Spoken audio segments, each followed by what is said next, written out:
consigo compartilhar com vocês, tá? Eu coloco um link no YouTube e fica mais fácil para compartilhar para quem quiser. Não tenho problema da gente fazer esse compartilhamento de material, eu acho que é benéfico, quanto mais a gente compartilha o conhecimento, mais a gente multiplica ele, então a gente consegue trocar bastante figurinhas, assim, né? Então, sejam bem-vindos todos, eu sou a professora Thais, eu sou professora do curso de Medicina Veterinária da Anhanguera, eu não sou da Educação Física, mas eu sou montanhista há alguns anos já, desde os meus 18 anos, faço um trabalho voluntário no montanhismo desde 2008, né, na associação aqui de Joinville, eu vou falar um pouquinho dela também, e trago aí, então, acho que toda a experiência e a prática do montanhismo em si, então, já fiz diversas expedições, bate e volta, acampamento, um pouco de tudo que dê para a gente explorar no montanhismo, já passei por ali, né? Mas sempre a gente tem coisas para aprender, então acho que quanto mais a gente consegue conversar sobre, mais a gente consegue também aprender e conseguir almejar mais coisas. Eu acho que isso daí que é o legal, né? Então, aqui, a maioria das fotos que eu coloquei aqui são de viagens que eu participei também, então, né, todas têm alguma história, então a gente sempre consegue usar alguns exemplos aqui, e as que não foram, então, estão referenciadas ali. E tem bastante material legal também que eu utilizei, e quem quiser mais materiais sobre o montanhismo, sobre fisiologia, de exercícios, alguma coisa assim, eu também tenho bastante coisa, posso encaminhar para vocês.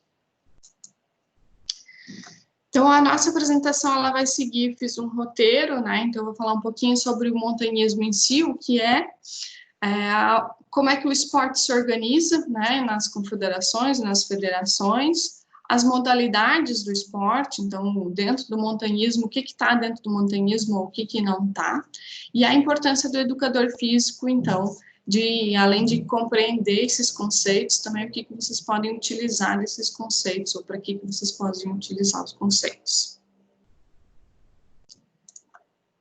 Então, o montanhismo, ele é uma prática esportiva e de lazer, né, e ele é caracterizado pela ascensão em montanhas. Então, é basicamente subir montanhas ou subir elevações de rocha, que pode ser por caminhada ou por escalada, e nos mais diversos tipos e graus de dificuldade ou de tempo. Então, tudo que envolve o ambiente de montanha, a gente considera como montanhismo, né?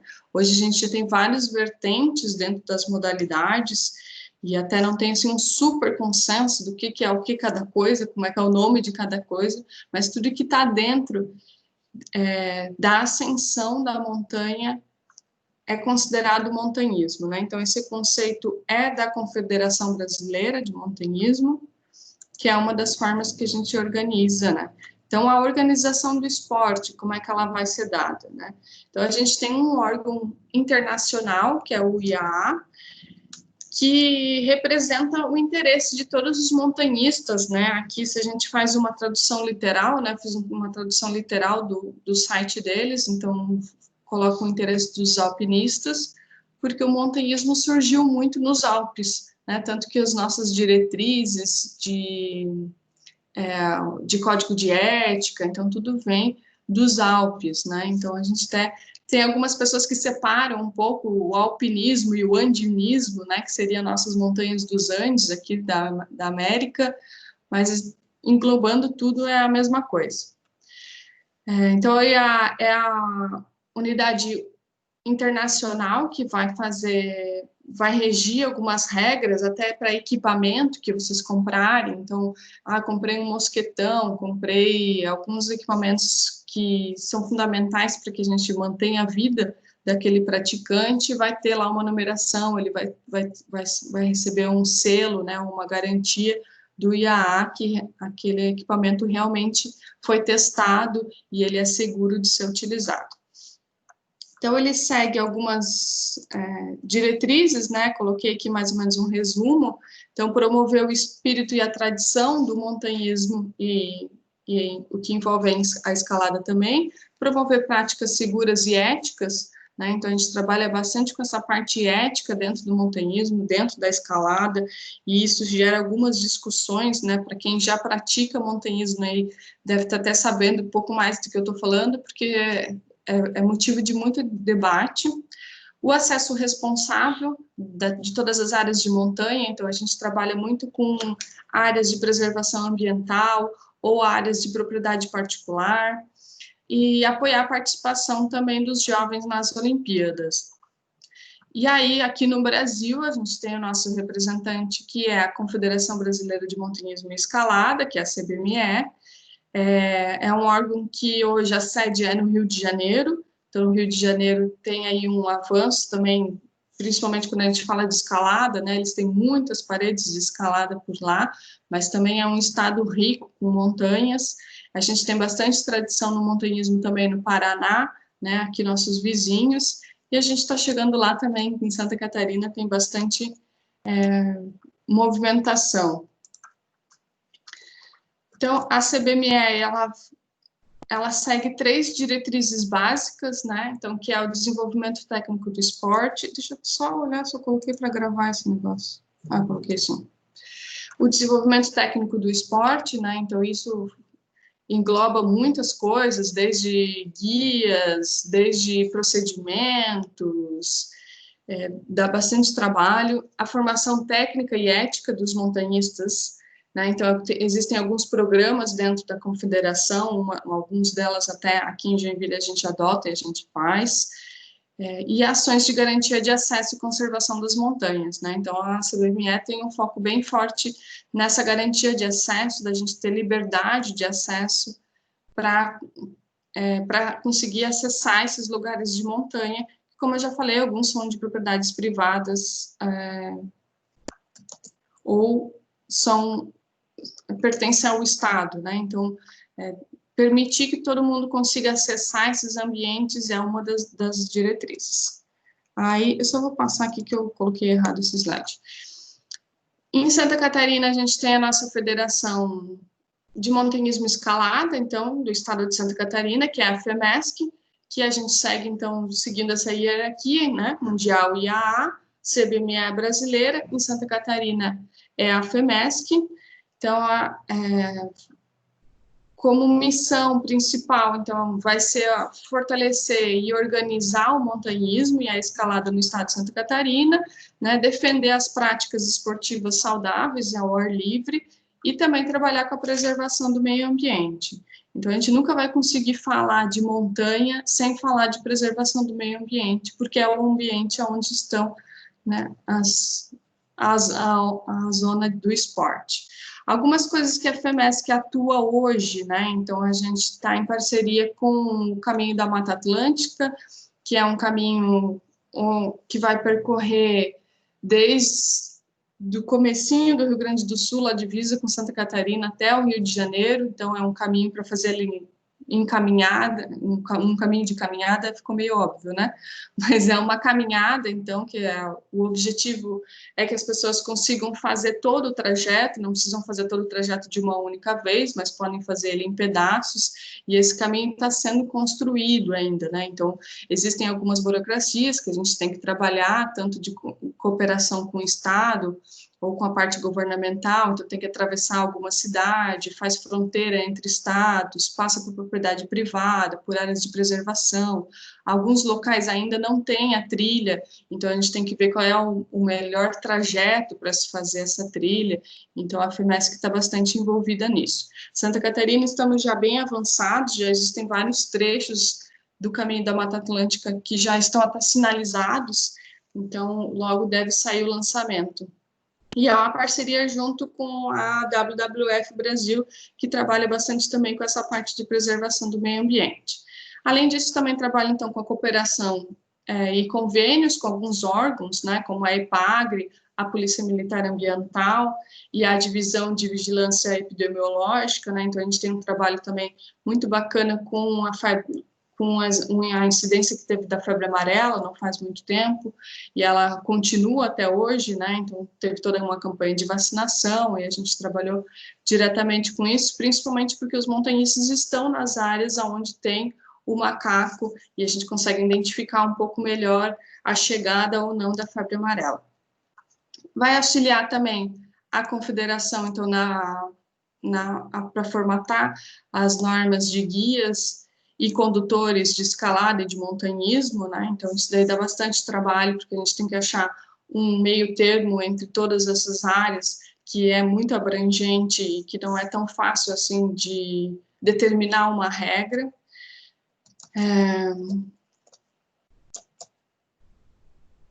Organiza também o projeto SOS Cambirela, né? Então, o Cambirela é uma montanha bem na entrada de Florianópolis. Então, quando tu está entrando em Florianópolis, tu olha um pouquinho mais para frente, tu vai ver uma pirâmide lindona, assim, é o Cambirela. Então, a gente consegue identificar, e acho que é uma das montanhas mais visitadas lá, ela é de fácil acesso, e acaba que ela tem uma incidência de pessoas um pouco maior do que ela sustenta, do que ela consegue se manter, então a gente precisa ter um constante acompanhamento dessa montanha para que, sim, todos consigam sempre ir lá. E a ATM, que é a abertura de temporada de montanha de Santa Catarina, então todo ano tem um evento quando começa a temporada de montanhas, né, então a gente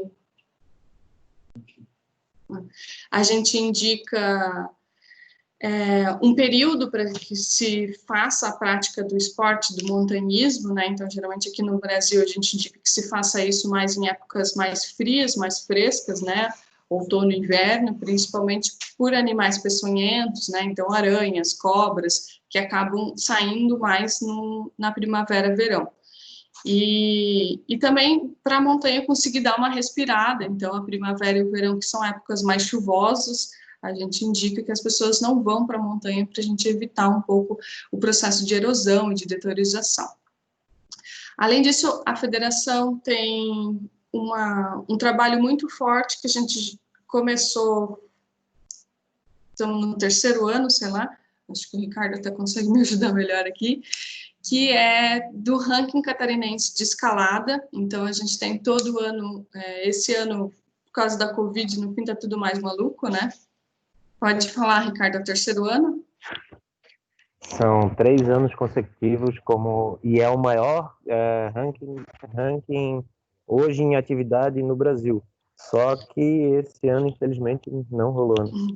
Esse ano a gente não vai conseguir fazer, né? Então, é um evento muito bacana, eu até posso passar depois para a Prof. Dani também, sempre que tiver, para que ele é aberto ao público, todo mundo pode prestigiar, então a gente consegue ver os monstros da escalada fazendo ali algumas manobras que a gente não entende muito como é que conseguem fazer, ou parece muito fácil, quando tu chega de perto tu percebe que realmente tem um grau de dificuldade grande, e é um evento muito legal, então tem a parte das crianças, geralmente no período da manhã, né, as primeiras vias ali, então é muito legal ver a molecada se espichando lá na parede e competindo, né? Então, o ranking traz a visualização do esporte, né? E, além disso, nas Olimpíadas, né, que teoricamente serão atrasadas também, a gente seria o primeiro ano que a gente teria a escalada como um esporte olímpico.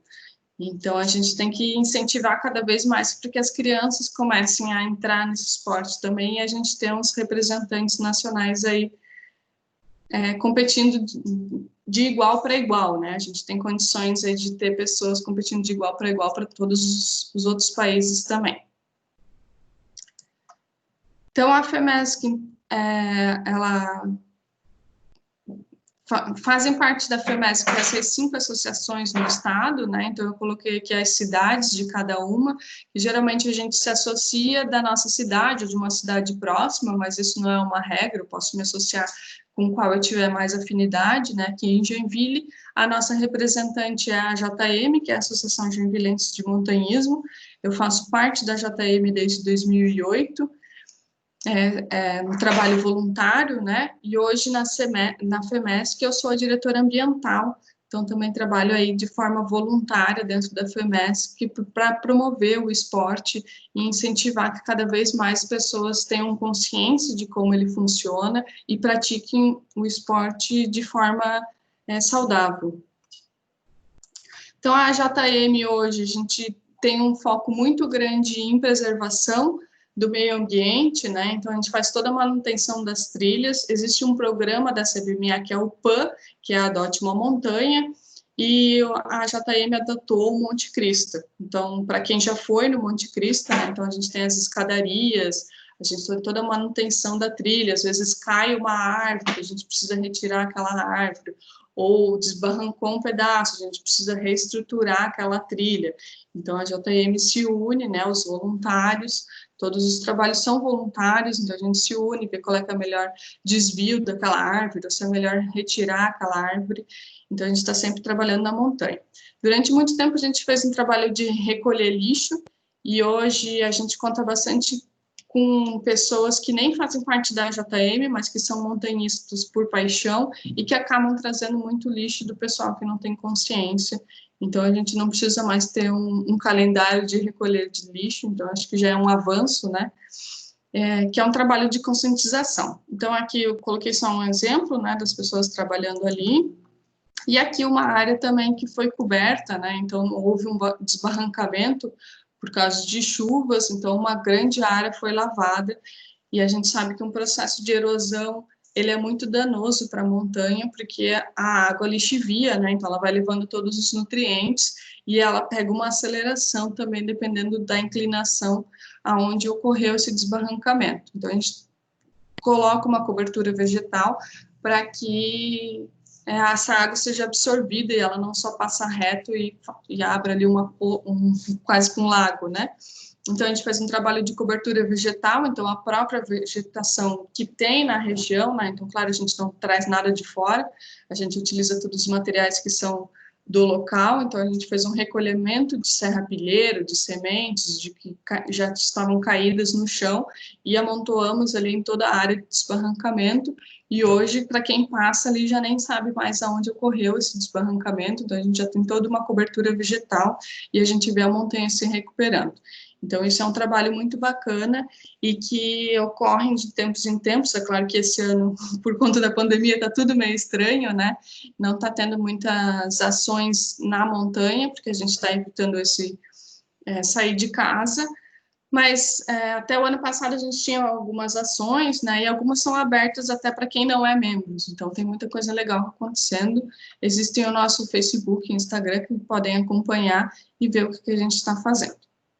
Ou podem se associar, claro, fazer parte da associação, a gente sempre precisa de sangue novo, né, então todo mundo que entra animado, né, então às vezes a gente já está lá dentro há muito tempo, a gente começa a cansar, porque é um trabalho voluntário, a gente tem que trabalhar várias frentes, recebe muita crítica, aquela loucura de trabalho voluntário.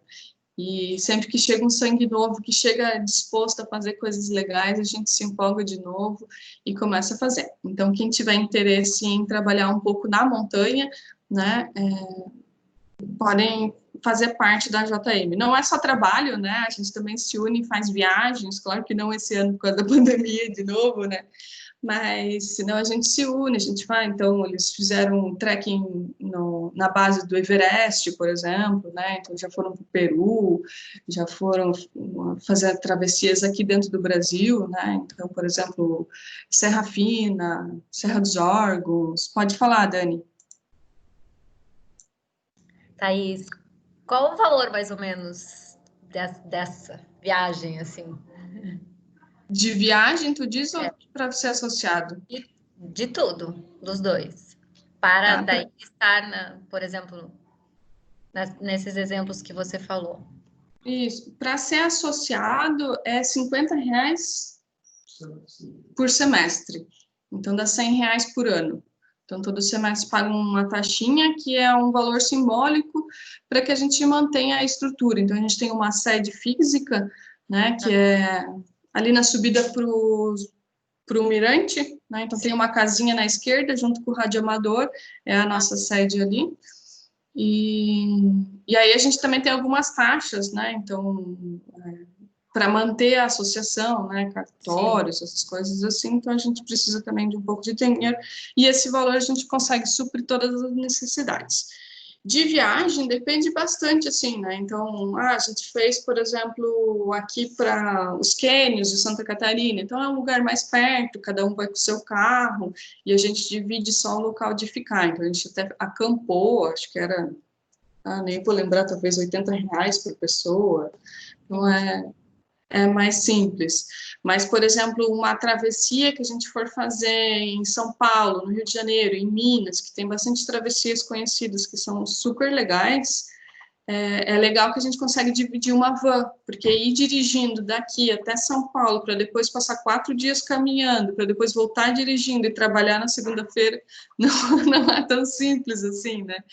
Então, quando a gente vai de van, facilita muito. Então, às vezes, passa a noite viajando, chega lá, começa a caminhar 3, 4 dias, depois volta com a alma super energizada, né? Pronta para encarar mais desafios. Então, dá uma facilitada. Pode falar.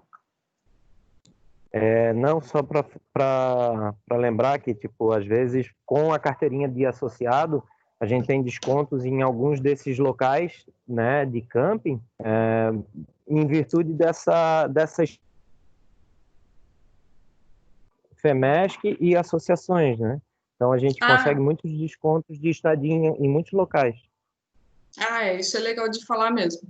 Então, todo associado ele ganha uma carteirinha, né, que tem uma validade, claro, mas a gente tem desconto para entrada de parques, por exemplo, no parque do Itatiaia, né, tu consegue entrar, acho que nem paga, ou paga R$ 5, é um valor simbólico também. Tem descontos em hotéis, albergues, campings, e a gente também consegue uma passagem mais fácil, mais facilitada em parques fora do Brasil, né? Então, existem alguns parques que são obrigatórios guias, ou que tem um controle um pouco mais criterioso, e tu apresentar que tu é federada, que tu tem uma carteirinha de uma federação, né, de uma associação que faz parte de uma federação, acaba facilitando muito o trabalho, porque aí acredite-se que essa pessoa já traz aí consigo um conhecimento. Então, esse acesso a parques também vai acontecer isso aqui também. Está acontecendo, né? No Parque Tabuleiro também vai ser assim, na Serra Furada, que é um parque estadual dentro do Parque Nacional de São Joaquim. Então, vários locais, a tendência está sendo esse acesso aos montanhistas ser facilitado e até, no nosso caso, gratuito. E em outras pessoas, teria dias. Teria um custo, né? Até ali o Parque da Pedra Furada é um trabalho bastante que a CEPAV está fazendo, né? A gente liga da federação, então o Ricardo sabe bem melhor do que eu, porque foi um parque que está fechado há muitos anos, né? Então, é aquele que a gente enxerga só a pedra furada lá de longe, né? Tu sobe de carro, enxerga ela, tira foto só. Então, mas existe uma trilha que faz até a pedra furada, e diz que é um caminho muito bonito, né? Eu nunca consegui ir, porque está há muitos anos fechado, e está tendo um trabalho aí muito grande junto com os órgãos governamentais para que abra-se novamente esse acesso. E aí, a princípio, vai ser aberto apenas para quem tem guia ou para quem for federado, né? Então, existem algumas facilidades aí de fazer parte de uma federação. Obrigada. Mas do custo da viagem em si vai variar conforme a viagem. Eu acho que o maior benefício é conseguir dividir uma van, né? Ou conseguir juntar um grupo, porque às vezes também tu não fica tão... Às vezes tu tá sozinho e não tem parceria, ou tu não se sente tão confortável em ir só em 2 pessoas ou em 3 pessoas, então tu consegue juntar aí 5, 6 pessoas para fazer uma caminhada e tudo torna mais fácil. Então, as modalidades do montanhismo, né? Então, eu coloquei aqui algumas modalidades, mas não existe, assim, um nome e a modalidade exatamente...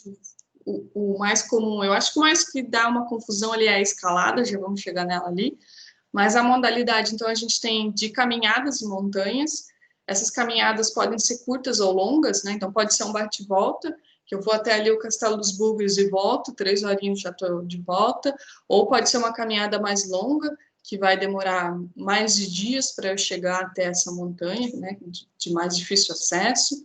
Podem ainda ser feitos travessias ou circuitos, né, então travessias que eu saio de um ponto e chego no outro, ou um circuito que eu saio de um ponto, faço toda a volta e volto para o mesmo ponto, né, então geralmente as travessias ou circuitos são de vários dias, mas a gente tem alguns também que dá para fazer num dia só, né? Então, o pessoal aqui do GRM, principalmente, treina bastante nas nossas montanhas aqui, e fazem a travessia, por exemplo, Garuva Krista em um dia só, né? Então, para quem não tem um preparo de sair correndo, ou para quem gosta do acampar, a gente pode fazer essa travessia em 2 dias, por exemplo, ou até em 3 dias, depende de quantos dias a gente tem disponível para ficar na montanha, né?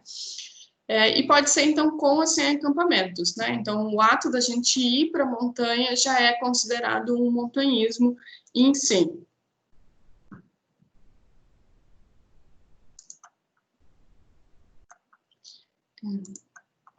Aí a gente tem as modalidades da escalada, então a escalada entra como um esporte dentro, como uma modalidade dentro do montanhismo, e a gente separa basicamente em tradicional e em esportiva. E aí a gente tem vários tipos de escalada dentro da tradicional e dentro da esportiva, né?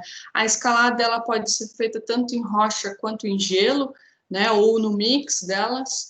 Então, tem alguns nomes, né? A gente fala, escalada alpina, então eu estou falando de uma escalada de alto grau de dificuldade, que vai envolver uma escalada em rocha, para depois escalar um gelo, ou escalar uma cascata, volto para a rocha, e é um grau de escalada também muito técnico, que precisa de equipamentos bem específicos. Posso ter uma escalada livre, né? Então é a escalada onde eu subo uma parede de rocha alta, mas eu volto no mesmo dia, né? Só demora algumas horas para fazer essa escalada. Posso utilizar equipamentos de segurança fixos, né? Que já estão fixados lá na rocha, ou posso utilizar equipamentos de escalada móvel. Então, a escalada aí tem uma variação de opções muito maior do que a própria caminhada em si, né? A caminhada é um pouco mais simples, é curta, é longa, com acampamento ou sem, e já a escalada a gente entra aí numa gama enorme de opções que eu tenho dentro da escalada. E tem para todos os gostos também, né? Então tem para quem gosta bem do ambiente de montanha, então eu tenho que caminhar um dia inteiro para conseguir escalar uma rocha e chegar no cume da montanha, ou eu quero o feeling de me superar dentro da dificuldade da escalada, então eu posso escolher uma rocha e eu fico na técnica em si, né? Então, pequenas agarras ou agarras mais distantes, que precisam de uma mobilidade maior, e que isso vai trabalhar muito mais o corpo, né? E a mente também. Então, é um processo de superação, é um processo de estar na natureza, estar em contato com o ambiente natural, e que traz toda uma satisfação. Na escalada, a gente ainda tem a modalidade boulder e indoor. Então, o boulder é basicamente eu escalar pedras menores pelo lado mais difícil que ela tem, né? Então, aqui eu coloquei até uma figura ali, é um boulder que a gente tem aqui no Morro do Finder, né? Para quem não conhece, é um morro que a gente tem ali no bairro... Qual bairro que é o do Morro do Finder, gente? No Bom Retiro, né? Então, um parque muito legal que a gente tem para caminhada. O Mirante acaba sendo mais famoso porque ele é todo pavimentado, né? Mas o Morro do Finder, então, a gente consegue fazer uma caminhada e ele tem várias trilhas lá dentro. Se for fazer todas as trilhas, dá 5 quilômetros, então já dá aí uma caminhada legal. E nessas trilhas a gente tem vários boulders, né? Então, que são esses blocos de pedras que podem ter vários tipos de formação rochosas e que existem algumas vias. Então, aqui já está desenhada 2 vias, né? Então, eu tenho a via normal e a via teto-topeira. Então, quem conquista a via, quem faz ela a primeira vez, escolhe um nome para essa via e desenha um croquis, né? Então, faz um desenho, nesse caso aqui, por onde que ela vai correr na pedra para explicar onde é que é a via. Existem manuais, né, que estão à venda, ou na internet também tem muita coisa sobre o Finder, ou sobre algumas montanhas nossas que a gente tem aqui na região, com os croquis de escalada. Então, toda escalada vai ter as vias já pré-determinadas, com o seu nome, o seu grau de dificuldade, se precisa de equipamento móvel, se tem chapeleta fixa na rocha, que eu só vou costurar. Então, tudo isso está descrito no croquis. Ou aí, pessoas com mais conhecimento em escalada podem, então, abrir uma nova via numa rocha que ainda está virgem, né? Não há uma outra via ali. E a gente tem a modalidade que é da escalada indoor, né? Então, a gente faz uma parede artificial com vários níveis de dificuldade, de inclinação, tipos de agarra, e eu consigo modificar também essas agarras para montar vias diferentes. Então, aqui em Joinville, a gente tem 2 escolas. Então, é a Escola Jurapê, que é essa da foto ali na Fernando de Noronha, e temos a escola que fica anexada a outra, que é uma academia, fica anexada na academia ACE, que é ali no Boa Vista, na rua do C3, ali na Polícia Federal. Então, são 2 escolas que a gente tem aqui também, que a gente pode praticar, então, a escalada sem ter que ir para a rocha, né? Então, está chovendo, né? A chuva acaba impedindo a escalada. A parte de caminhada de montanha, tu coloca uma capa de chuva, um anorak, e vai mesmo assim, né? A escalada já fica um pouco mais inviável. Então, a gente consegue manter a escalada mesmo em chuvilho, né? Então, é bem legal para a gente se manter aí sempre ativo. Inclusive, para quem tem a carteirinha da associação, tem desconto. E temos ainda a modalidade que é a alta montanha, que é a ascensão, né, a subida de montanhas com mais de 4.000 metros de altitude, né, entre 3.500 e 4.000 metros de altitude, onde a gente vai ter toda uma diferença fisiológica no corpo por causa da altitude. Então, eu acredito que vocês devem ver isso na graduação, né, na educação física, dá para ver, estudar a parte de altitudes, porque tem vários esportes que utilizam da altitude, né? Então, eu estou num campeonato mundial de futebol e eu vou jogar num lugar como La Paz, que é 4.000 metros, acaba que os jogadores têm que se aclimatar, eles têm que se acostumar com essa altitude, que é diferente da nossa aqui, nível do mar, né? Joinville, por exemplo, está a 4 metros acima do nível do mar, né? Então, a gente está basicamente na linha zero, né, na linha do mar. Então, ir para uma montanha com mais de 4.000 metros, ela realmente dá uma diferença muito grande no corpo. Aqui é nos Andes, né?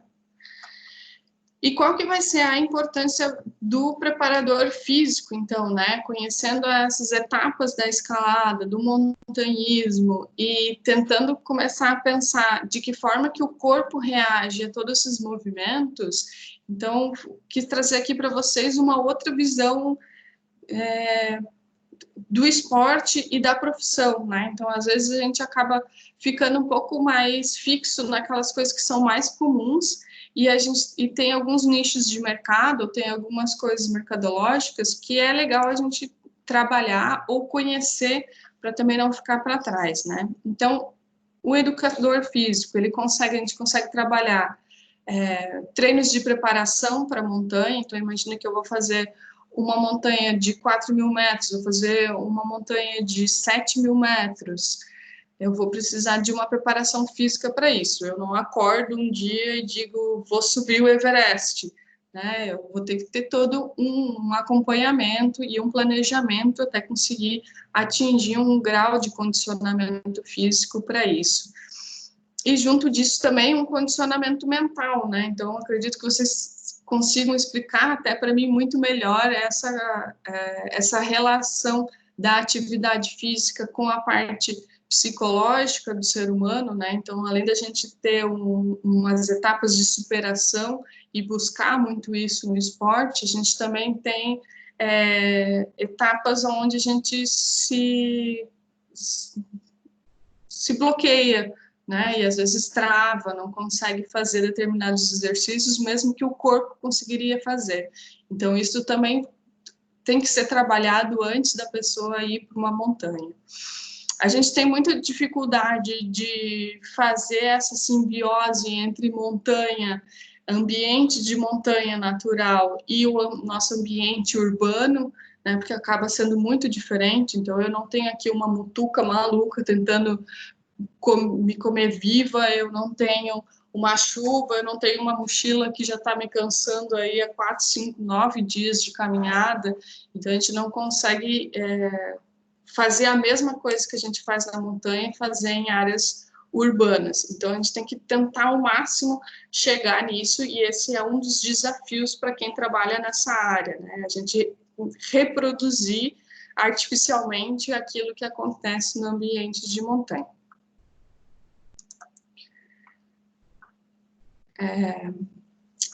Pensar também em alguma coisa de treino complementar, né? Então, de que forma que eu consigo trabalhar o corpo inteiro, mesmo trabalhando alguma área mais específica, né? Então, se eu estou falando de uma caminhada, eu não posso deixar de trabalhar também outras regiões do meu corpo que vão ser fundamentais para essa caminhada, mas que às vezes a gente nem se dá conta, ou não trabalhar outras áreas como braços, né? E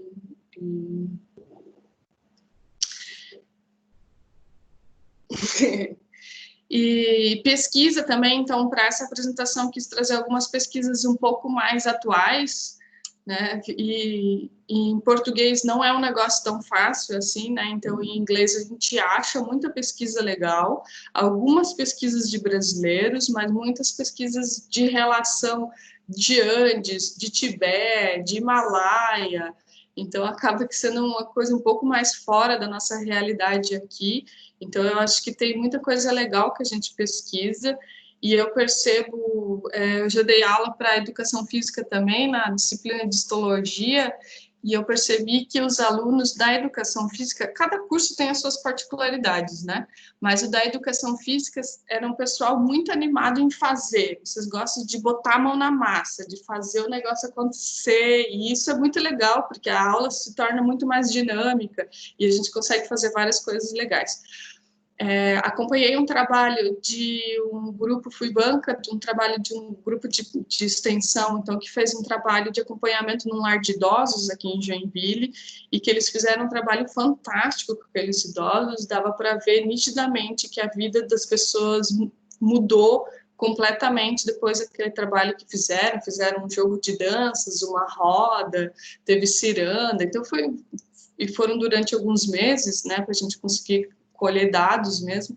Então, foi um trabalho muito bacana que realmente mudou a vida daqueles idosos. Mas o banner da apresentação não passava aquela magnitude que tinha sido o trabalho. Então, às vezes, o educador físico, o estudante, ele acaba fazendo trabalhos excelentes, que são dignos de prêmio, mas que não colocam isso no papel, e não apresentam isso para a sociedade, não mostram a importância daquilo, ou não conseguem colocar no papel o sentimento que foi passado. Não é uma tarefa tão fácil assim, né? Mas eu acho que a gente tem que sempre fazer pesquisa e tentar divulgar isso o máximo possível, exatamente para que as outras pessoas vejam os benefícios que tem todo esse estilo de vida diferente, né? Então, é uma mudança completamente que a gente consegue fazer através do exercício, né? Ou de mudanças de pensamento, né? Que tem essa dificuldade da pesquisa em si. Então, no Brasil, eu vejo que a pesquisa com o ambiente de montanha, no montanhismo, ainda é um pouco incipiente. A gente tem mais montanhistas que acabam descobrindo algumas coisas e que vão publicando, do que educadores físicos mesmo, que tem todo o know-how e todo o conhecimento sobre a fisiologia e de tudo que está acontecendo no corpo daquela pessoa. Então, acho que a gente tem que pensar mais nessas pesquisas, né? Aqui em Joinville mesmo, a gente tem aí um cordão de montanhas belíssimos, né? Tem muita coisa para a gente explorar, além do mar, né? Então, tem como a gente fazer travessias de caiaque, depois subir uma montanha, né? Então, passamos pela Baía da Babitonga. Então, tem muita coisa legal para a gente explorar aqui, e eu acho que a gente pode pensar nessa linha de pesquisa. E nesse mesmo sentido, o desenvolvimento social, né? Então, a importância que o educador físico tem em levar informações, em levar conhecimento para a sociedade em si.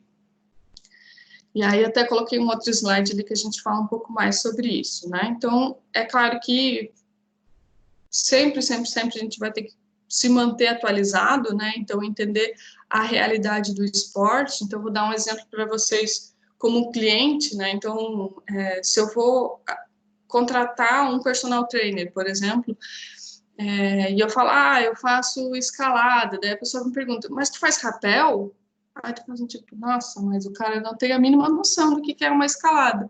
Então, o rapel, ele faz parte da escalada, mas ele, tipo assim, não é a parte mais importante da escalada. Eu vou subir a montanha, e aí para descer, eu posso descer a pé, posso descer de rapel, eu posso descer de... Então, ele é só uma ferramenta para eu voltar para o chão. Então, quando uma pessoa que é da área faz um tipo de pergunta um pouco assim, tu meio que faz tipo, nossa, ele não tem a mínima noção, ele não vai conseguir montar um treino para mim. E já gera um preconceito como cliente, né? Então, entender o esporte vai fazer um diferencial para aquela pessoa que quiser trabalhar na área de personal, por exemplo, e pegar algum nicho nesse sentido. E também entender o esporte quando a gente fala da musculatura que vai ser trabalhada, né? Então, existem alguns equipamentos que travam um pouco o movimento, existem... Acho que eu até coloquei um pouquinho ali para frente, acho que eu vou passando e vou falando, porque senão eu vou ficar aqui até amanhã, tá? Vocês vão ter que sempre entender a fisiologia do movimento, então acredito que são coisas que vocês estudam muito, né? Mesmo, e todo esse conhecimento a gente consegue extrapolar para os outros esportes também. Então, mesmo que eu esteja estudando a fisiologia do futebol, é o mesmo músculo lá que tem naquele ser humano, vai ter no outro ser humano, e a gente consegue extrapolar esse conhecimento. Então, mesmo que a gente não tenha uma literatura específica de movimentos do montanhismo, a gente consegue extrapolar e utilizar de um para o outro. E as alterações fisiológicas do corpo humano, né? Então, não dá para a gente querer que uma pessoa lá na alta montanha faça determinados movimentos, porque ela não vai conseguir, porque ela vai estar com falta de ar. Acho que eu fiz um slide de alta montanha também. Então, quando a gente pensa, né, o que a gente precisa saber quando a gente vai falar em caminhadas de montanha, por exemplo? Então, essa pessoa que vai para a montanha, ela vai passar várias horas caminhando, né, às vezes vai passar dias, então ela pode passar 9 horas de um dia caminhando, 10, 11 horas do dia caminhando, às vezes vai caminhar durante 5 dias, vai caminhar um dia só, ou ela pode caminhar 11 dias. Então, são muitos dias caminhando e são várias horas de caminhada no dia que a gente vai sobrecarregar todo o corpo daquela pessoa e toda a mente daquela pessoa também. Equipamentos, né? Então, aqui nessa foto, a pessoa tem mais de 1,80 m e vocês veem que a mochila dele passa a cabeça, né? Então, essa mochila aqui já fui perguntar o peso, né? Então, nessa viagem estava com mais de 30 quilos, somando mochila com pochete, com equipamento de fotografia, então acaba sendo um peso elevado por uma viagem que durou 5 dias de caminhada, não é tão longo, mas é um processo bem desgastante para o corpo, né? Então, lembrando que o peso da mochila, então eu conhecer alguns equipamentos também é legal, então o peso da mochila, ela sempre fica na cintura, a mochila ela precisa ser bem regulada para o montanhista conseguir utilizar, então o peso dela sempre vai estar na cintura e no ombro chega a ter um vão, assim, ó, né? Tipo, a minha alça dela, eu consigo botar minha mão aqui do lado, então a gente não joga o peso nos ombros. Então, alguém te pergunta, quais são a musculatura que eu preciso trabalhar, porque eu vou ficar 5 dias caminhando com uma mochila de 30 quilos. Então, a gente não precisa se preocupar tanto com essa musculatura de ombro, porque o peso realmente vai estar lá na barriga. O uso ou não de bastão de caminhada também vai fazer toda uma diferença, principalmente no equilíbrio da pessoa. Então, a gente recomenda, né? Eu gosto bastante do bastão de caminhada para longas distâncias e para peso, porque isso acaba me causando menos dor de joelho, de calcanhar, então eu não sobrecarrego tanta parte articular. Mas tem pessoas que não gostam de usar, né? Para um bate-volta ele também acaba atrapalhando mais do que ajudando, mas para longas caminhadas ele é bom, ele é indicado, e às vezes vocês podem indicar a utilização, a escolha, a altura correta do bastão, então tudo isso interfere na qualidade da viagem, da experiência dessa pessoa. A bota, né, então se a bota tem um cano alto, permite mobilização de tornozelo ou é uma bota de cano duplo, uma bota dupla, né, que nem a outra imagem que tem ali, então é uma bota de gelo. A bota de dupla são duas botas, né, como o próprio nome diz, e a bota de fora geralmente é bem rígida, então a gente não consegue fazer muita movimentação de pé, o que exige também uma musculatura de glúteo muito maior, então a gente começa a trabalhar outros tipos de musculatura para fazer o mesmo processo de caminhada. Então, como é que eu vou reproduzir isso para treinar essa pessoa que não vai conseguir movimentar a bota e vai ser impossível ela usar essa bota na academia, né, porque é muito quente, e ela tem um solado rígido também, então o pé não dobra dentro da bota, né? A minha bota de fazer montanhismo aqui em Joinville mesmo, eu já gosto de um solado rígido, então ela traz uma maior estabilidade, então isso também modifica o movimento dessa pessoa. A utilização ou não de crampon, né, que são aquelas garras que a gente coloca embaixo da bota para andar em gelo, para não escorregar, ou crampon de escalada, né, que nem eu coloquei ali na foto, então é um crampon que tem um bico um pouco maior e que a gente vai realmente escalar com o pé, vou ter que bater nesse gelo para conseguir fixar meu pé. Então, tudo isso são categorias que vão mudar completamente a forma que esse corpo vai trabalhar e que quem for trabalhar com essa pessoa para fazer um treinamento vai ter que ter conhecimento dessa área, desses equipamentos, como é que eu faço a regulação, para que a gente entenda e consiga trabalhar da melhor forma e também conquistar esse cliente, né, que é um cliente que vai fazer parte de uma associação, que também vai levar o teu nome para a associação, e por aí vai. Na escalada, né, então a escalada a gente já tem outros desafios, porque imaginem que vocês estão trabalhando e a pessoa te diz, eu estou fazendo escalada, é bom eu fazer musculação também? Não é bom? Que tipos de exercícios que eu faço? Então, o que vocês indicariam para essa pessoa? Um exercício de resistência, um exercício de potência? Trabalhar a musculatura complementar ou não? Trabalhar a mesma musculatura? Fortalecer aquilo que ela vai utilizar? Fortalecer aquilo que ela não está utilizando?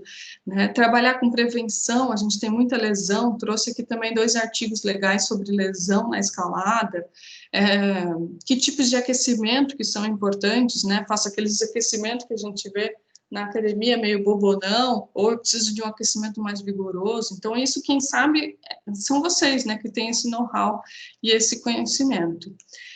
Até esqueci o que eu ia falar. Do escalador, então, é comum a gente ver escaladores que não têm essa preparação, que não têm essa preocupação e acabam ficando meio encurvados, assim. Então, se trabalha muito a parte da musculatura anterior e se esquece das costas. Então, o cara fica até meio encurvado, assim, ele não consegue voltar e ficar ereto.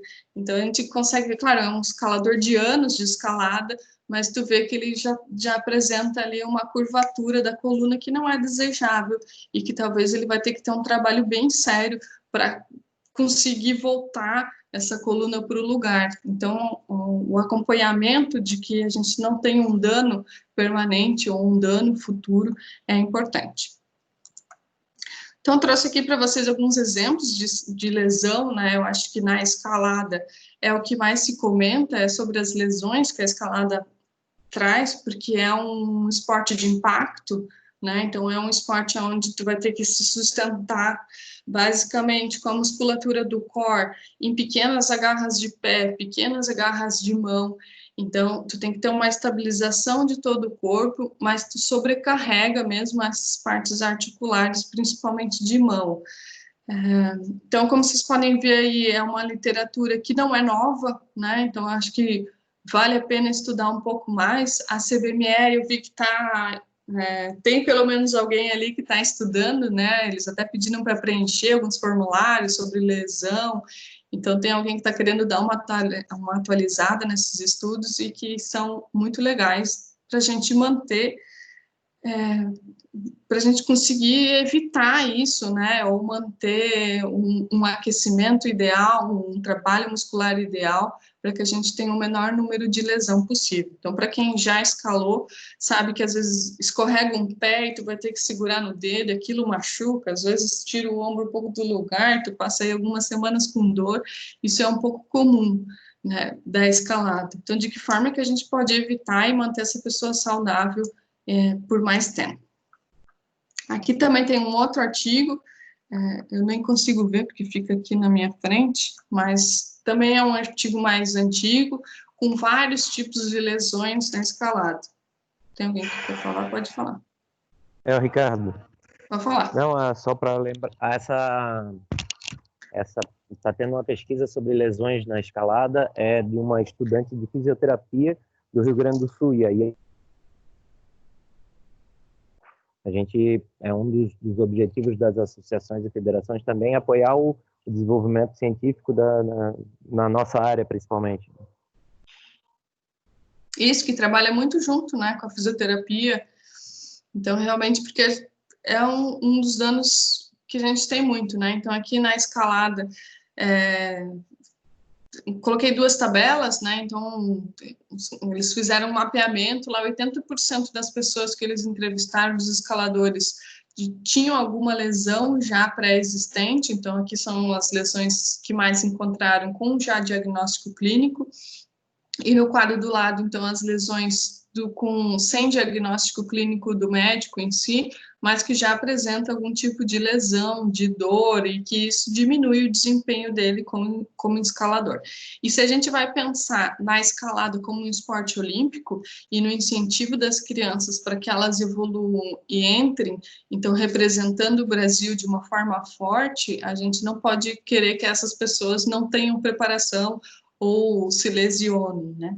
Então, a gente faz um trabalho já desde sempre, pensando nos riscos que o esporte traz. E na alta montanha, a gente já tem aí 1 milhão de coisas que acontecem com o corpo, né? De alterações fisiológicas.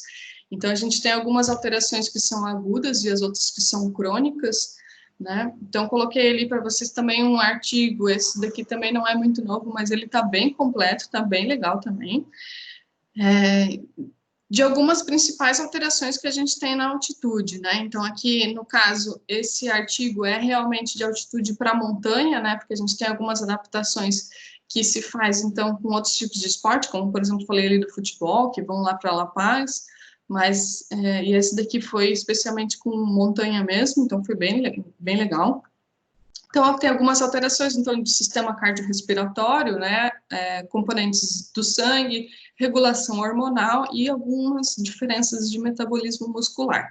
Então, o corpo, na altitude, a partir dos 4.000 metros, né, que esse artigo traz, evidenciando depois dos 3.500 metros, a gente já começa a apresentar aí um caso de hipóxia hipobárica, né, então eu tenho uma pressão maior no meu sistema respiratório, ao mesmo tempo que eu tenho uma menor quantidade de oxigênio no ar.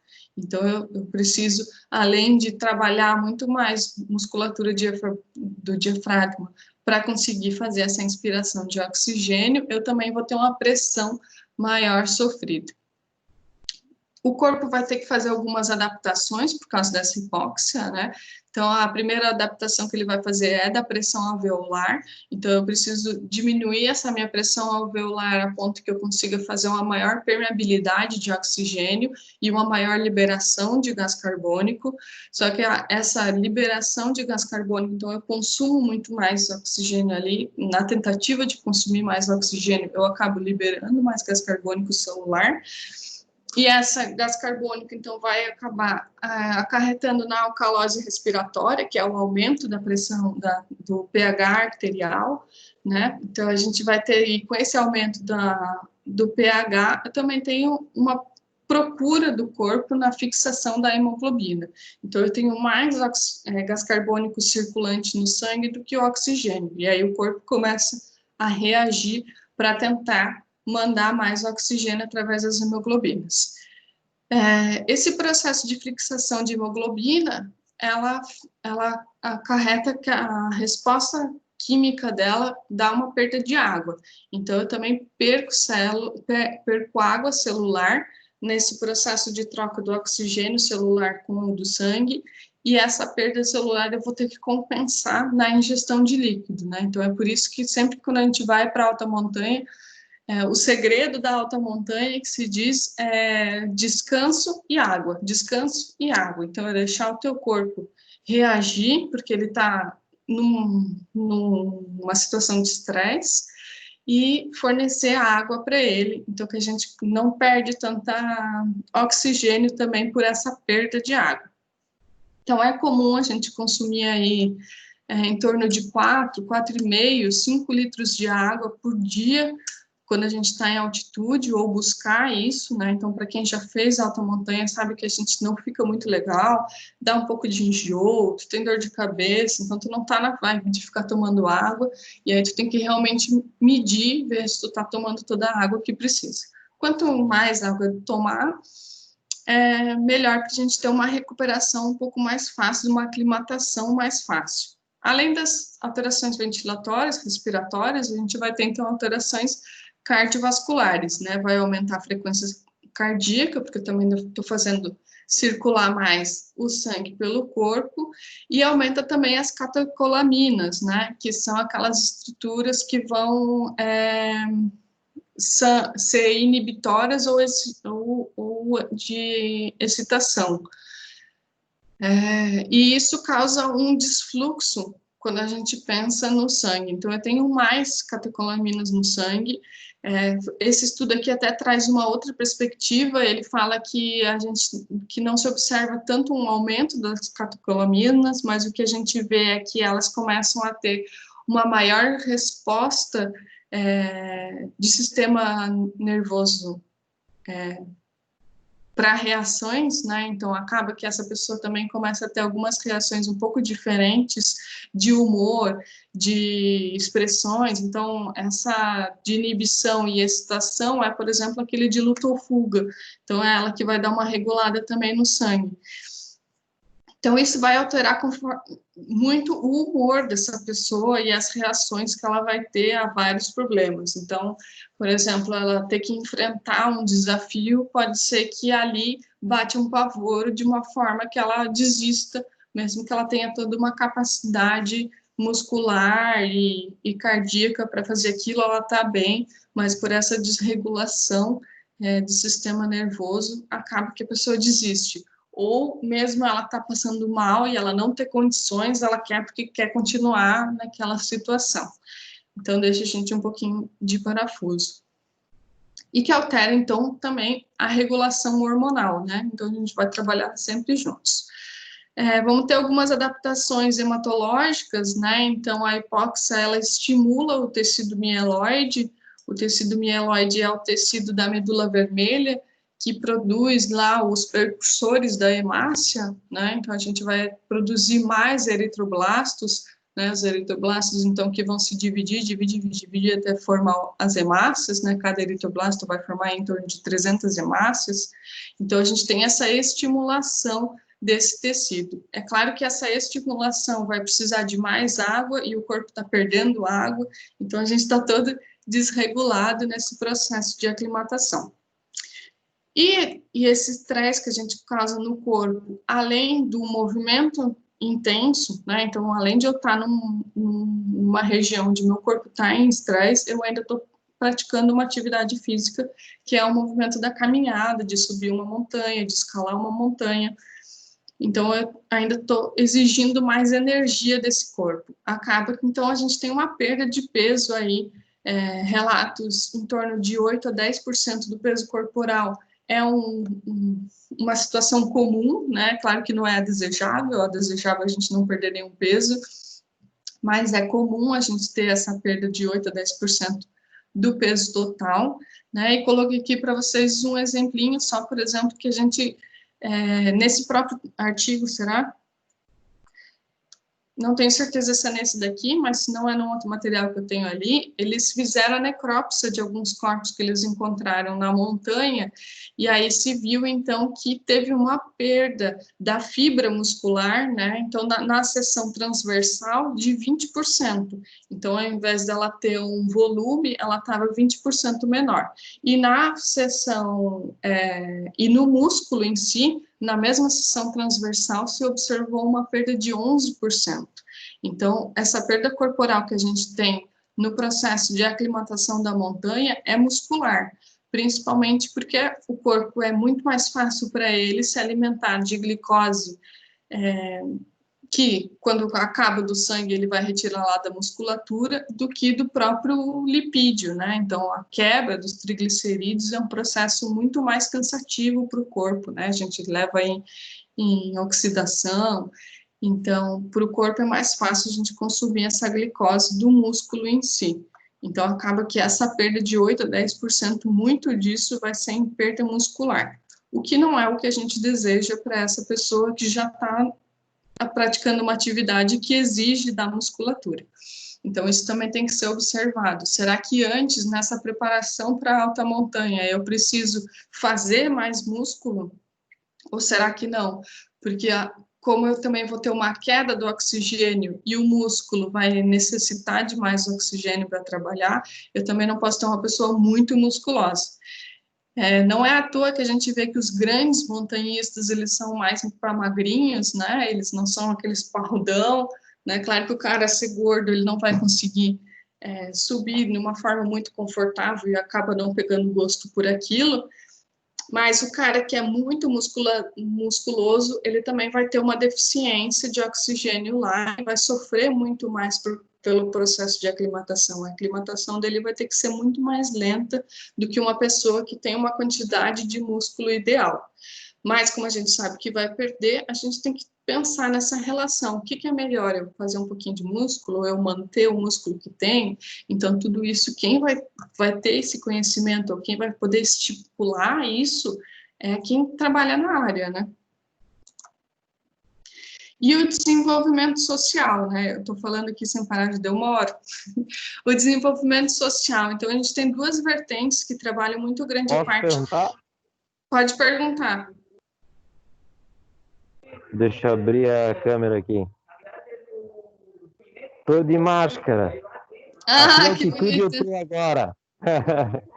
Aqui altitude eu tô agora. Que altitude? Será que a gente pode será que a gente pode considerar que essa não troca de considerado como um treinamento? Ah, a máscara? Isso. Ó, dentro do meu conhecimento, eu tenho minhas dúvidas. Eu vou mais pro não do que pro sim. Mas eu acho que tem uma deficiência na captação do oxigênio, né? Mas não sei se faz uma preparação que nem a aclimatação, assim. Mas tu vai saber muito melhor do que eu. Eu tenho alguns alunos aqui na academia que têm relatado uma diferença enorme quando vão correr na rua agora, porque na academia eles são obrigados a usar a máscara, né? Uhum. E aí, quando correm na rua e escondido, porque agora está obrigado em tudo quanto é lugar, eles quando correm sem a máscara, quando eles correm sem a máscara, estão vendo uma diferença bem grande, inclusive com dados que eu recebi ainda há pouco aqui do meu cunhado, com diferença. Bom, é só uma lembrança que eu tive agora. Ah, ia ser bem legal a gente conseguir. Eu acredito que deve ter alguém que deve estar tabulando isso, né? De fazer testes com pessoas, né? Sem máscara e com máscara, e aí daqui a 6 meses, 8 meses, repete o teste. Até existem algumas máscaras específicas, né? Pode falar, Dani. No time, assim, de aclimatação, de subida, se você tem um tempo, assim, porque eu trabalho bastante com ergonomia, né, do calor e do frio. Digamos que para eu entrar dentro de uma câmara fria, eu preciso né, deixar o meu colaborador até 72 horas para aclimatar, mas eu não posso, por exemplo, numa câmara frigorífica de supermercado, que ele tem que entrar e sair buscar carne, deixá-lo no espaço 72 horas, né? Não tenho como. Você tem isso, algum dado sobre isso? Por exemplo, a Daniela subiu, sei lá, 200 metros e não conseguiu. Então, ela vai ter que ficar ali um dia, 2 dias. Como é que vocês trabalham isso na equipe? Por exemplo, se um deles não aclimatou, entendeu? Vocês deixam para trás, ficam juntos? Como que se divide isso? Uma curiosidade só. Tá. Na montanha, né? No frigorífico eu não sei, mas eu achei um negócio muito curioso. Eu vou pesquisar a respeito porque eu sou zootecnista, né? Então a parte de frigorífica eu tenho uma quedinha por eles. Mas na montanha o que a gente faz o processo de aclimatação é além do subir aos poucos, né? Então, por exemplo, eu vou fazer uma montanha aqui no Andes, a maior que tem é o Morros do Salado, ela vai ter 6.000. Hã? O mais alto é o Aconcagua, desculpa, ela vai ter 6.950, em torno disso, de altitude, né?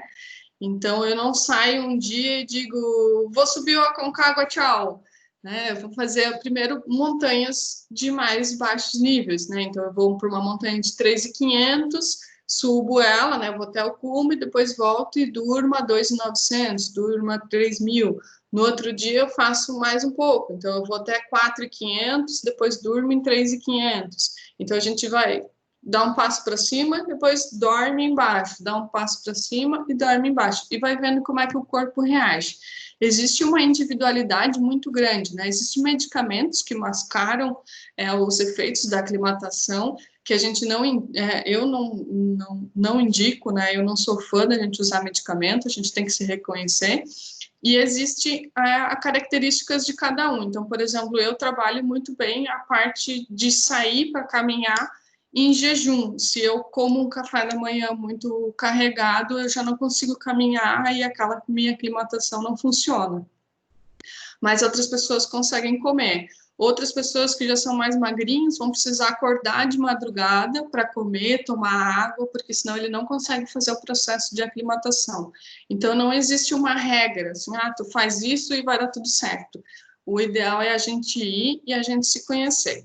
Então, fazer montanhas aos poucos, né? Então, eu quero fazer o Aconcagua, por exemplo, que é a nossa montanha mais famosa aqui de altitude. Então, faça outras pequenas montanhas antes, tenha a experiência de dormir na neve, de dormir no processo de aclimatação, porque às vezes tu não consegue dormir deitado, por exemplo, tu não consegue deitar porque te traz ânsia, dá muita dor de cabeça, então tu tem que dormir sentado, e dormir sentado é uma coisa meio louca, ainda mais dentro de uma barraca, né? A experiência também de caminhar no frio, então eu saí para caminhar e tá menos 15 graus, ainda ser noite, então tudo isso a gente vai trabalhando, então vale a pena a gente ir, se conhecer e tentar entender como é que o próprio corpo funciona, né?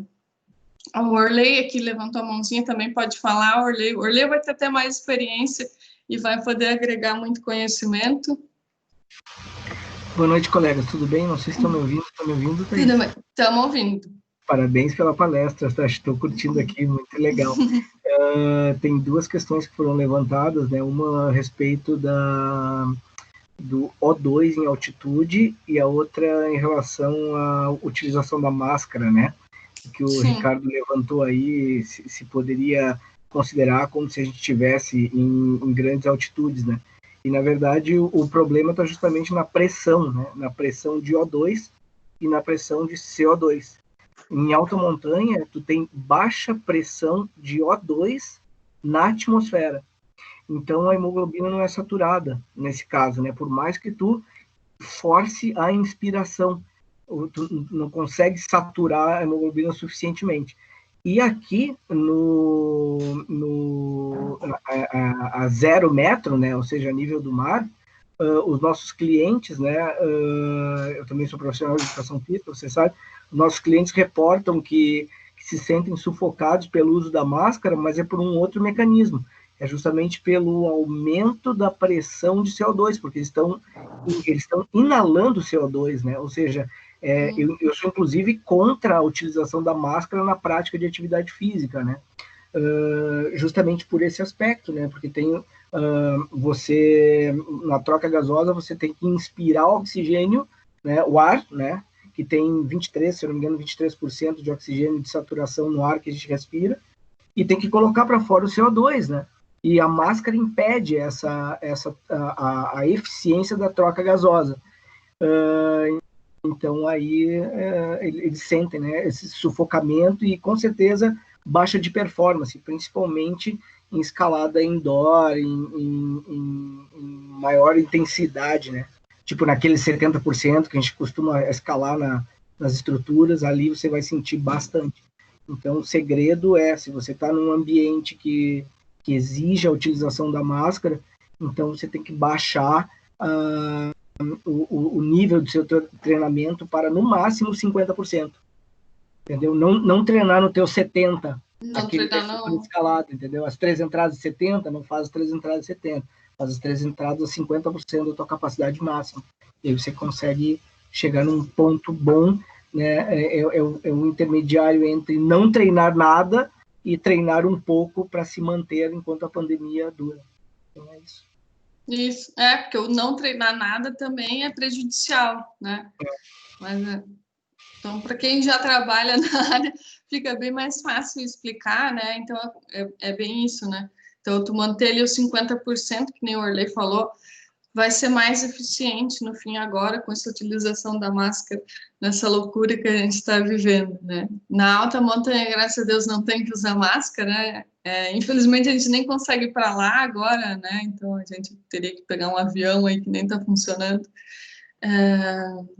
Mas existem algumas máscaras, eu sei também, para usar na atividade física, que teoricamente fariam essa simulação, mas eu acredito que vai ser bem como foi dito, né? Então, a gente vai ter um aumento do CO2 em si, na respiração, por essa barreira física que a gente está colocando no corpo. Então, é um pouco diferente do que acontece lá na alta montanha, né? Na alta montanha, a gente vai ter essa falta do oxigênio entrando e também todas essas alterações. Então, é uma região mais fria, né? Então, tem outras coisas no ambiente que interferem também e que, às vezes, deixa a gente um pouco mais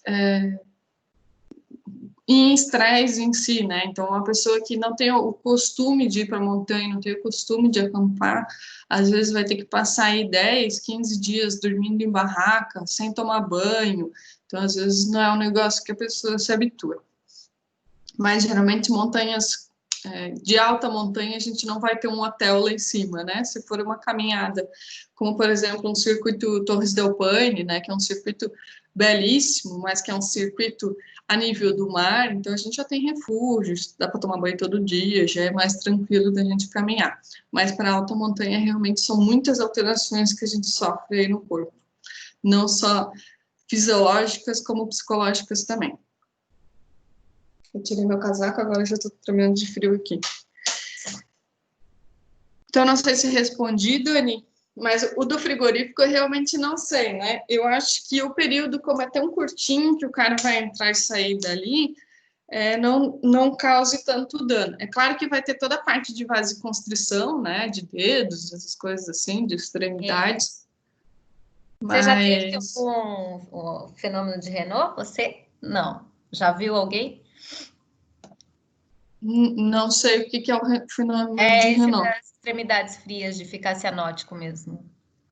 Ah, tá, de ficar com sensibilização sempre. Sempre que eu volto de alta montanha, fico algumas semanas com os dedos sensíveis.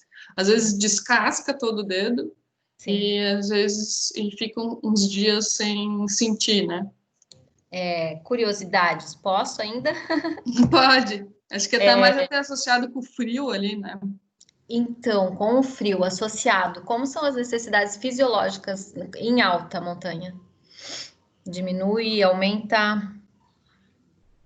A alimentação muda completamente, né? Então, tem muita coisa que a gente adora comer aqui a nível do mar e que chega lá em cima e não desce, simplesmente não desce, aquele negócio enrola na boca, tu joga de um lado para o outro, tu não consegue engolir. Né? Então, por exemplo, o salame, né? Eu sou uma lemoa batata, comedora de salame, então adoro, né? Faz parte do meu dia a dia aqui, e na montanha aquela gordura do salame não desce. E o xixi aumenta ou diminui?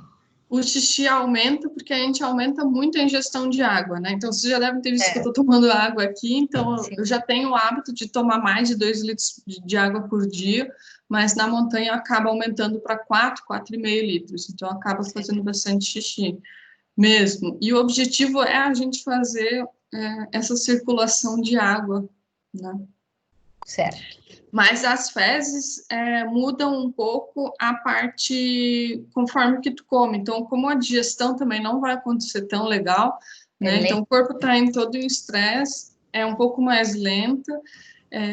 Tem algumas coisas que descem super bem na montanha, pelo menos para mim, que é aquelas batata chips, aquelas de tubo, mas... Não, tá. aquelas batatas de tubo, mas tem que ser aquelas que é maçaroca, não as que é batata, sabe? Tem umas que é mais maçarocona, assim, aquela lá desce super bem, e chocolate. Então, é 2 negócios que eu sempre levo, porque eu sei que eu vou conseguir comer aquilo lá. E às vezes passei um pouco do limite ali, pode ser que cause um pouco de diarreia, cause um pouco de trancamento. Então, geralmente, se a pessoa, a nível do mar, já tem uma... A gente já é mais constipado, vai chegar lá e vai trancar, então, tipo, eu sempre levo um supositório, né, ou se tu já é mais solto, então é bom a gente levar um Imosec, então isso daí vai ter que pensar, porque também a gente não pode perder aquela quantidade de água numa diarreia, né, além da gente não conseguir tomar banho e não vai ficar bem limpo, então tem várias coisas que tem que pensar aí nesse planejamento. Tá certo, obrigada. O Léo levantou a mão? Eu ia comentar sobre uma pergunta lá atrás, ainda da rotina de aclimatação. Quanto tempo?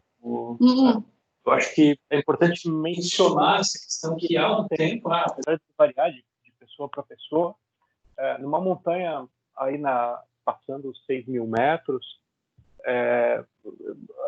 a gente costuma usar um tempo de aclimatação aí de mais de 10 dias, né? Nessa rotina de subir e tentar dormir um pouco mais baixo da altitude máxima que chegou no dia e intercalar com várias montanhas. E tem um risco associado a não respeitar esse prazo.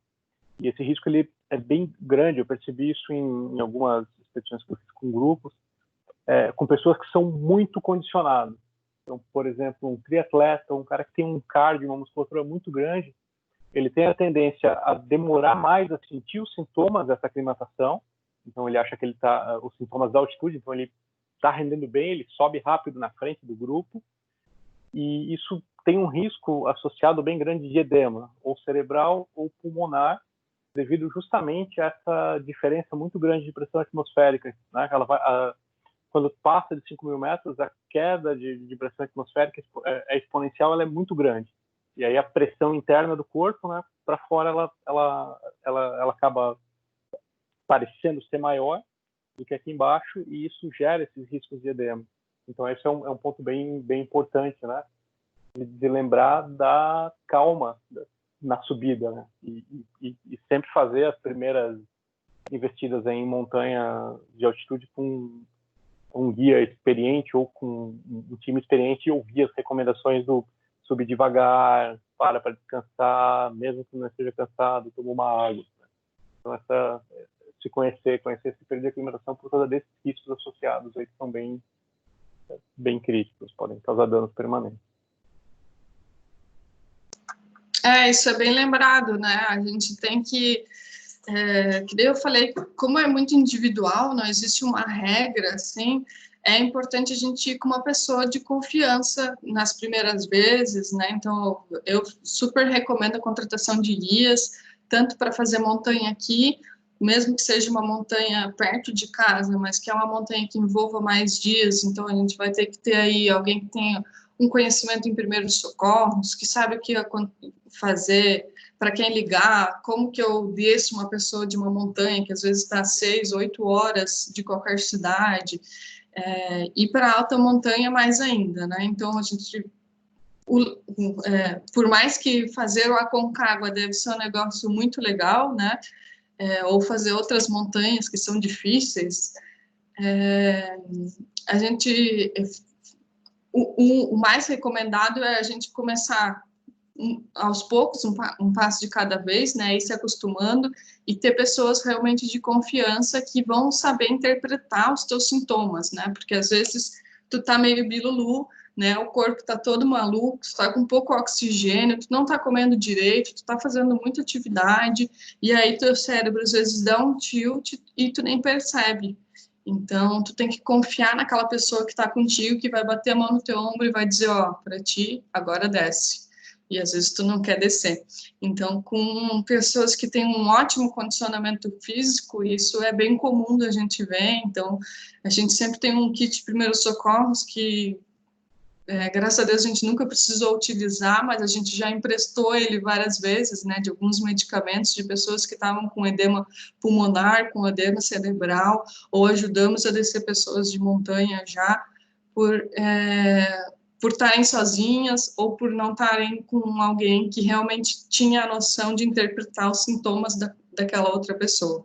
Então, conhecer essas pessoas que vão para a montanha, ou ter um guia de confiança, né, tem um guia para chamar de seu, é bem legal mesmo, né? Então, dá para fazer... existem várias pessoas que trabalham com isso aqui mesmo no Brasil, então dá para fazer várias coisas aqui, conhecer bem essa pessoa antes de fazer uma viagem longa e cara como essa, né? Então, ir para alta montanha não é um negócio barato, mas com certeza é uma experiência espetacular, né? Se a gente faz tudo certo. Se dá tudo errado, tu vai voltar com a impressão de que não valeu a pena, gastei meu dinheiro à toa, isso daqui é para louco, tu vai morrer. Mas se der tudo certo, realmente é muito divertido e é uma experiência sensacional. Então, quanto mais preparação a gente tiver para que dê tudo certo, é melhor.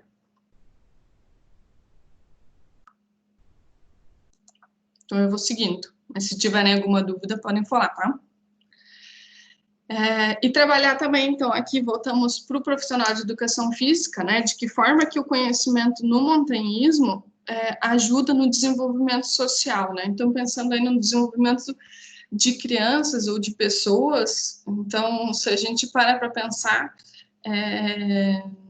o primeiro movimento que a gente faz é o da escalada, né? Então, eu saio da minha posição de deitado, sentado, para subir no berço, ou para começar a subir no sofá, para ficar em pé. Então, esse é o primeiro movimento que a gente aprende a fazer, a gente nasce sabendo esse movimento, que é o movimento da escalada, que é o movimento de subir, de tentar ficar em pé, né? Só para depois a gente começar a caminhar. Então, é um movimento natural que a gente tem, e que ao longo dos anos, como ele foi um movimento que a gente utilizou muito nos primeiros meses de vida lá, mas que hoje a gente já nem percebe mais que a gente utiliza ele, porque ele já entrou tanto na nossa rotina, a gente acaba deixando ele um pouco para lá e não pratica. Então, a escalada, ela traz muito essa movimentação natural do corpo, né? Então, a gente consegue fazer uma dança muito bonita durante todo o processo de escalada. E o montanhismo traz muito disso também mesmo na caminhada, né? Então, a caminhada nunca é plana na montanha, né? Eu tô sempre subindo ou descendo, então eu tenho que... O meu slide aqui deu uma pane. Então, eu tenho que, às vezes, subir numa rocha, vou ter que fazer toda uma elevação do meu corpo diferente. Então, trabalhar isso em crianças é muito interessante, né? Então, que nem...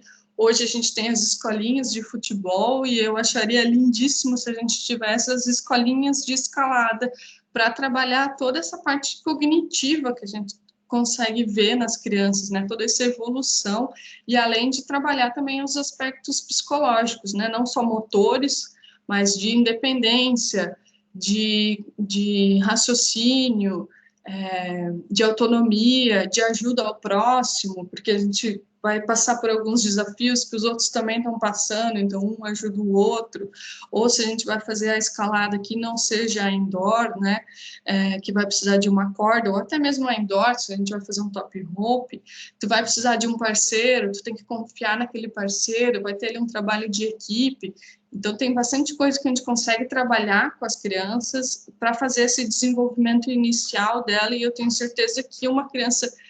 não tenho certeza, porque não existe ainda uma referência científica que eu consiga me basear, mas eu acredito muito que uma criança que inicia a sua vida num esporte onde ela tem que fazer todo esse tipo de compartilhamento e de movimentação e consciência corporal, vai ser uma pessoa também muito melhor como adulta, né? Não só na parte fisiológica, mas também de entender o papel dela dentro de uma equipe, dentro de um trabalho em conjunto. Então, a escalada com as crianças, acho que ela traz muitos benefícios e a gente precisa mais de pessoas trabalhando nessa linha, né? E é uma outra coisa que tá aparecendo no meu slide aí, o meu sumiu. E uma outra coisa que se trabalha bastante é a parte de empresas em si, né? Então, eu acredito, aqui no Brasil ainda não vi assim tão famoso, mas existem grandes empresas que fazem, né? E eu já fui, por exemplo, para a Ilha do Mel uma vez e tinha, então é o desenvolvimento das habilidades interpessoais, né? Então é a mesma coisa que a gente trabalha no montanhismo, na escalada, né? Trabalho em equipe, uma liderança, a comunicação, né? Então eu consegui falar com todas as pessoas e a gente está alinhado no mesmo pensamento, no mesmo objetivo. E isso a gente consegue trabalhar nas empresas, levando os conhecimentos do montanhismo para lá. Então, não só de palestras, né, mas existem algumas vivências que tem como fazer, mesmo que sejam coisas mais simples, né, como, por exemplo, ir no Morro do Finder, explorar alguma das trilhas, desde que as pessoas consigam trabalhar essas habilidades, ela acaba sendo muito benéfico para empresas, né? Então, por exemplo, a Louis Vuitton, ela iniciou em 1900 em Guaraná de Rolha, né? Há milhões de anos atrás, com o cara, realmente, ele saiu da casa dele, acho que ele é de Paris, agora eu já nem sei, mas ele é europeu, ele saiu de uma cidadezinha dele e ele queria ir para uma cidade maior, então era um jovem, tinha 14 anos lá, e ele foi a pé, porque ele não tinha nenhum dinheiro, e conforme ele foi caminhando, ele foi coletando algumas coisas, e aí ele não tinha onde levar, e a maior dificuldade que ele sentiu nesse trajeto, então, foi carregar as coisas que ele conseguiu ganhando no caminho, né? Então, foram, sei lá, meses ou dias de caminhada até a cidade, acho que daí ele foi para Paris. E aí foi daí que ele começou a trabalhar, então, num lugar que trabalhava com couro, e ele criou a Louis Vuitton, que é a Louis Vuitton que a gente vê hoje, chiquérrima, né? Então, todo ano, os altos executivos da Louis Vuitton ganham uma viagem de dias de caminhada por certos locais, exatamente para entender as necessidades que aquele criador lá, milhões de anos atrás, fez. E aí tem vários casos de empresas que utilizam, né, desse mesmo pensamento. Então, a gente conseguir trabalhar e levar essa experiência para pessoas que nunca entraram em contato com isso, né? Então, imaginem executivos de alto escalão, que, claro, tem que ter algum condicionamento físico, né? Não é um sedentário que a gente, de repente, vai colocar para escalar uma montanha, mas existe aí como a gente fazer todo um trabalho, por exemplo, de uma escalada indoor, de uma caminhada, ou até de um acampamento, mesmo que ele seja numa área urbana, mas que tenha uma área de vegetação ao redor, para estimular essas habilidades. Então, isso também é um nicho de mercado para quem quer se aventurar um pouco nessa área e conhecer o montanhismo e praticar o montanhismo vai facilitar para que se faça esse tipo de trabalho, né? Então, aqui mais estou lançando ideias malucas, assim. E aí, para finalizar, eu não sei se passou o slide para vocês, porque o meu travou aqui.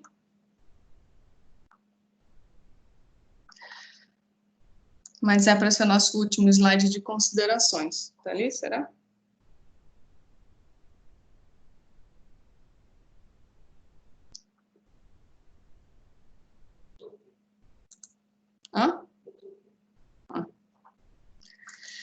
Então, de considerações finais, né, para a gente entrar aqui na reta final da apresentação, então, essa nossa conversa hoje não tem nenhum intuito de estimular para que as pessoas trabalhem como guia de montanha, tá? O guia de montanha é um trabalho completamente diferente, não é a gente fazer educação física e sair trabalhando como guia de montanha, né? O guia de montanha, ele exige toda uma experiência, um conhecimento específico em montanha, então eu já tenho que ter anos de experiência, eu tenho que saber fazer primeiros socorros em áreas remotas, saber lidar com o psicológico de outras pessoas. Claro que é um meio de trabalho maravilhoso, né? Não tenho dúvida que quem trabalha com isso se realiza pessoalmente, né? Mas é um trabalho que exige muito suor, e muito estudo antes da gente conseguir se formar como um guia de montanha, né? Imagine que a responsabilidade da vida daquela pessoa que está com você depende desse guia de montanha.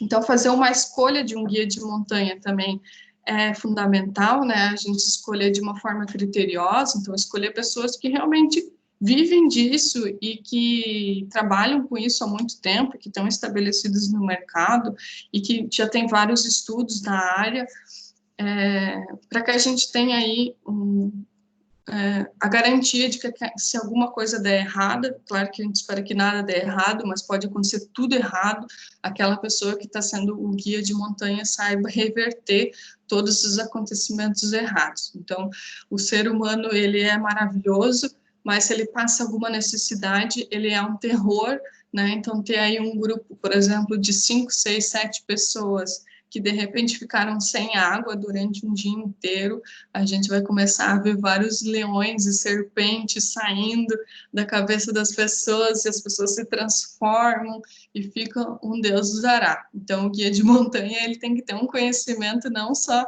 de montanha, de primeiros socorros, mas também muito do psicológico e do profissional ali. Então, não é uma profissão muito fácil, mas é uma profissão linda, e que, para quem quiser seguir nesse ramo, então, vale sim se dedicar a estudar e a se aprofundar muito mais, né? Então, a nossa conversa aqui não é nessa linha de ser guia de montanha e nem de ser de um condutor de turismo, né? Então, por exemplo, eu sou um condutor de turismo ali do Parque Vila Velha, em Ponta Grossa, né? Então, eu levo a caminhada, as pessoas, mostro as coisas. Também não é esse nosso objetivo aqui, existem regras específicas para esses condutores turísticos, tá? O objetivo é a gente conseguir ver, sair um pouquinho do quadrado e conseguir ver que a educação física entra muito na área de montanhismo e que tem muita coisa para a gente trabalhar dentro do montanhismo, inclusive com pesquisas científicas, inclusive com desenvolvimento social, né? Então, eu vou trabalhar com as crianças da PAI, eu posso trabalhar alguma movimentação que eu me inspiro na escalada e que eu consigo trabalhar com eles, ou usar os meus conhecimentos ali de alta montanha para ir lá no frigorífico. Então, tem muita coisa que a gente consegue extrapolar, porque a gente vive na montanha coisas extremas e que a gente trazendo, então, para a nossa área mais do dia a dia, a gente consegue obter vários resultados positivos. Recomendo que a gente sempre faça o conhecimento do esporte, que a gente vai atuar ou não, né? Então, conhecer as mais diversas modalidades de esportes que existem, eu acho que é um negócio super legal, porque tem muita coisa bacana aí. Então, eu até não entendo como alguém fala assim, eu não gosto de fazer atividade física. Eu acho isso quase impossível, né? Porque a gente tem uma quantidade tão grande de opções e de tipos de atividade física que não tem como a pessoa dizer que não gosta de atividade física. Entender a fisiologia do movimento, né? Então, quanto mais a gente se aprofunda no estudo na fisiologia do movimento, eu consigo extrapolar ela para qualquer esporte, para qualquer atividade, ou até um próprio tirar e colocar a mochila das costas. Existe uma forma ideal para eu fazer isso. Então, como é que eu faço para não me lesionar, para eu não ter uma torção lá, 4, 5 dias de caminhada de qualquer cidade? Então, isso é legal a gente saber. As alterações fisiológicas também, tem alguém chamando aqui, eu acho. Será? Não, só fez barulho. as alterações fisiológicas que a gente vai ter no corpo, né? Então, por exemplo, para altitude, né? Ou a utilização de máscara. Imagina, hoje a recomendação é a gente escalar de máscara, então que loucura que deve ser isso, eu estar lá numa rocha, que eu tenho que focar fortemente o meu pensamento numa garra muito pequena, eu tenho que estar focada e de repente eu tenho um negócio me sufocando, então isso deve ser uma loucura mesmo. E o desenvolvimento que a gente consegue ter a partir do montanhismo, né, como ser humano também. Então, o montanhismo, ele é um estilo de vida que traz um benefício, principalmente quando a gente fala na sociedade. Então, aqui é um desenvolvimento social, porque eu quero preservar áreas para que todo mundo tenha acesso a essas áreas, eu quero compartilhar essas experiências que são maravilhosas, e eu quero também, e eu entendo meu papel social dentro de um grupo, dentro de uma hierarquia, né, entender que existem pessoas que conhecem mais sobre determinados assuntos, existem outros que sabem mais sobre o outro, e a gente consegue se juntar e comentar tudo sobre o outro. Então, a minha mensagem final é o estudo de sempre, sempre, sempre, né? Então, meus alunos sempre reclamam, que eles falam que a minha aula sempre termina com eu mandando eles estudarem mais, mas é bem isso, quanto mais a gente estudar, mais a gente percebe que a gente é burro e que a gente precisa estudar mais, né? Então, estudem sempre e aproveitem para trocar com o maior número de pessoas que já trabalham na área, para a gente começar a divulgar mais esse esporte maravilhoso que a gente tem. Então, agradeço a Dani pelo convite, né? Agradeço a presença de todo mundo. Tivemos convidados ilustres, né? Como o Ricardo, que é o presidente da FEMESC, e o Orley, que já são os dois formados em educação física e trabalham na área, né? Então, são referências aí para a gente no montanhismo e na escalada. Então, agradeço a todo mundo que participou e que está aqui.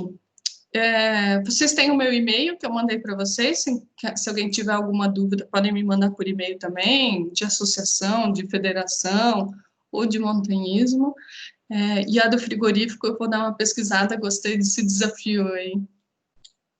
Então, se alguém tiver alguma dúvida, pode ir. Prof, muito obrigada, foi sensacional, eu vou, agora acho que, olha, se não começar a treinar, não digo nada. Muito bom, muito obrigada pela palestra, eu achei sensacional. Vou fazer uma colocação que a gente trabalha escalada sim na fisioterapia com crianças, né? E na TO também. Então, que legal. Algumas clínicas até específicas em neurologia, né, tem a paredinha ali de escalada. Eu sei porque meu filho é especial e a gente trabalha bastante com ele a parede de escalada na terapia ocupacional. Então, que legal. Me apaixonei mais ainda. Muito obrigada pela palestra, foi sensacional. Obrigada aos convidados externos, aos alunos aqui presentes. Se alguém quiser fazer alguma consideração, um abraço a todos e boa noite. Então, fico mais um pouquinho. Se alguém tiver alguma dúvida, senão a gente finaliza por aqui. E já podemos ir lá jantar, né? Não precisa ser aquelas batatinhas podres, assim, pode ser comida de verdade, salame. Orley, pode falar. Então, muito legal, muito obrigado pelo convite aí, a palestra fantástica. É sempre bom encontrar os colegas para trocar uma ideia. E, bom, tu estavas falando sobre alta montanha, né? E eu fui atrás das minhas colas aqui, né?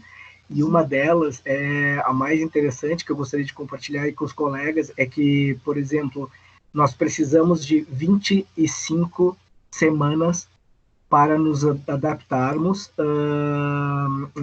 de maneira normal para uma escalada do Everest. Então, olha que interessante, são 25 semanas. Ninguém faz isso, né? Mais de 2 anos, né? Imagina, 6 meses só para subir no topo do Everest, né? Sem nenhum tipo de aclimatação forçada e tal. Então, é uma cola que eu tenho de alta montanha e eu acho bem interessante isso, para que os colegas entendam assim, o tamanho do comprometimento que é treinar para alta montanha, né? E sobre o treinamento de crianças e adolescentes, nossa, o mercado está muito carente. Principalmente agora que é esporte olímpico, né? Nós não temos ninguém, aqui em Santa Catarina eu não conheço ninguém que trabalhe, né, da área da educação física. Ok, fisioterapia, terapia ocupacional, tem. A própria colega Daniela ali disse que trabalha, ok, tem. Mas que trabalhe com iniciação esportiva, né, para crianças e adolescentes. Tem um só colega, que é o Dimitri Uo Pereira, que é lá de São Paulo, que faz um excelente trabalho de iniciação esportiva para crianças. Então, a minha fala justamente é para deixar registrado o nome dele, né? É Dimitri Uo Pereira. É uma excelente referência para profissionais de educação física que querem trabalhar com iniciação esportiva para crianças com escalada. Então, ele é a referência, assim, ao menos é a minha referência. Eu não trabalho com crianças, trabalho mais com adultos, né? E alta performance. Então, era isso. E parabéns. Ah, legal. Muito obrigada. Falou. Não, mas legal, né? Porque quanto mais a gente troca figurinha, acho que mais a gente enriquece. Sim, perfeito. Então, muito obrigada a todos. Uma boa noite. E a gente se encontra nos próximos capítulos aí. Então, sejam todos bem-vindos para quem ainda não pratica o montanhismo, né? Quiserem conhecer um pouco mais da associação, quiserem conversar um pouco mais sobre o assunto, estou sempre disposta. Obrigada, prof. Boa noite. Boa noite. Boa noite a todos. Tchau.